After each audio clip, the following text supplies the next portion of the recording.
ஆச்சி அதிரசமா விடுங்க, கையில தட்டி சூடான எண்ணெயில பொரிச்சா அதிரசம் ரெடி.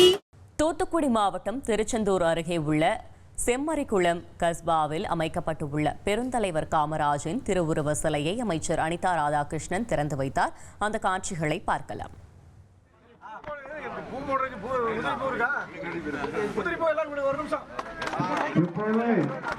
அமைச்சர்கள் காமராஜர் முழுவதும் சிலையை திறந்திருக்கிறார்கள்.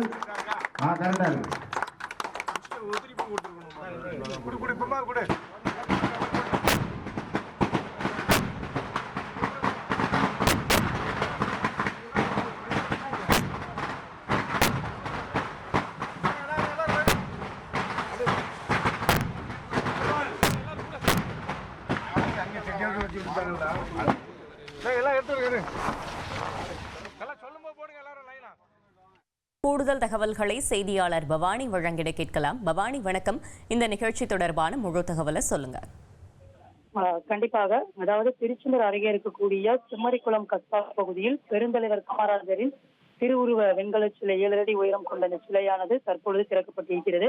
குறிப்பாக திருச்செந்தூர் அருகே இருக்கக்கூடிய செம்மறிக்குளம் கிராமத்தில் பெருந்தலைவர் கர்ம வீரர் காமராஜரின் முழு உருவ வெண்கல சிலை அமைக்க வேண்டும் என்று அந்த பகுதியைச் சேர்ந்த பொதுமக்கள் தொடர்ந்து பல்வேறு முயற்சிகளை மேற்கொண்டு வந்தனர். அதன் பயனாக செம்மறிக்குளம் ஊர்நல கமிட்டி சார்பில் உடன்குடி நாசரேத் சாலையில் செம்மறிக்குளம் ஊரின் மையப்பகுதியில் தற்போது இந்த காமராஜர் சிலையானது நிறுவப்பட்டிருக்கிறது. குறிப்பாக 8.5 லட்சம் மதிப்பீட்டில் செம்மறிக்குளம் கஸ்பா மக்களின் பங்களிப்போடு இந்த 7 அடி உயரத்தில் 250 கிலோ எடை கொண்ட இந்த முழு உருவ வெண்கல சிலையானது நிறுவப்பட்டிருக்கிறது. குறிப்பாக கர்ம வீரர் காமராஜர் சிலை இப்பகுதி நிறுவுவதற்கு முக்கிய பின்னணி என்னவென்றால், கர்ம வீரர் காமராஜர் இருக்கும் பொழுது அவரது ஆட்சி காலத்தில் உடன்குடி மற்றும் நாசரேத் பகுதிக்கு வந்ததாகவும், அவர் தமிழுக்கும் கல்விக்கும் ஆற்றிய சமூக தொண்டின் நினைவு கூர்ந்தும் அவரை ஒரு முன்மாதிரியாக கருத்தில் கொண்டும் செம்மறிக்குளம் பகுதியில கர்ம வீரர் காமராஜர் நற்பணி மன்றம் என்று ஊர்நல கமிட்டியின் மூலம் ஒன்று ஆரம்பிக்கப்பட்டு அதன் மூலம் ஏழை எளிய மாணவர்களுக்கு தங்களால் முடிந்த உதவிகளை செய்ய உதவிக்கரம் நீட்டி வந்திருக்கிறாங்க. இதன் விளைவாக தங்களது செம்மறிக்குளம் கஸ்பா பகுதியில் கர்ம வீரர் காமராஜர் சிலை ஒன்று இருந்தால் இன்னும் அதிகமாக ஏழை எளிய மக்களுக்கு மாணவர்களுக்கும் தங்களால் முடிந்த உதவிகளை மேலும் அதிகமாக செய்யலாம் என்று எண்ணி தங்களது பகுதிக்கு கல்வி கண் திறந்த காமராஜர் சிலை வேண்டும் என்று இப்பகுதி பொதுமக்கள் பலரும் முடிவெடுத்து 1.5 வருடம் காலத்திற்கு மேலாகவே அதற்கான முயற்சிகளை இப்பகுதி மக்கள் மேற்கொண்டிருந்தாங்க. அதன்படி செம்மறிக்குளம் கஸ்பா பகுதி மக்களே தங்களது ஊரில் நிதி திரட்டி தற்பொழுது இப்பகுதியில் கர்ம வீரர் காமராஜரின் திருவுருவ வெண்கல சிலையானது நிறுவப்பட்டிருக்கிறது.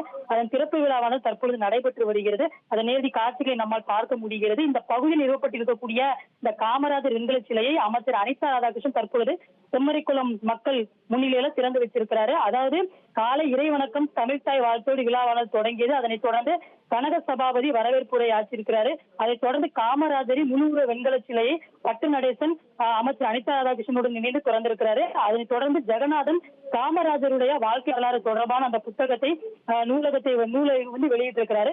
அதன் பின் மகான் காமராஜர் புத்தகத்தை ஜெயநாதன் வெளியிட்டிருக்கிறாரு. இதைத் தொடர்ந்து புத்தக குழு பொறுப்பாசிரியர் செந்தில் பாண்டியனுக்கு ஜெயம் டிவி சீதாபதி பொற்களி ஆகியோரை பாராட்டு தெரிவித்தாங்க. தற்பொழுது இந்த மக்களே முன்வந்து நிதி திரட்டி இந்த காமராஜர் சிலை கனவை தற்பொழுது நினைவாக்கி இருக்குது. இந்த மக்கள் மிகுந்த மகிழ்ச்சியில் ஆழ்த்தியிருக்கிறது. தகவல்களுக்கு நன்றி பவானி. ஆச்சி அதிரசமா விடுங்க, கையில தட்டி சூடான எண்ணெயில பொரிச்சா அதிரசம் ரெடி.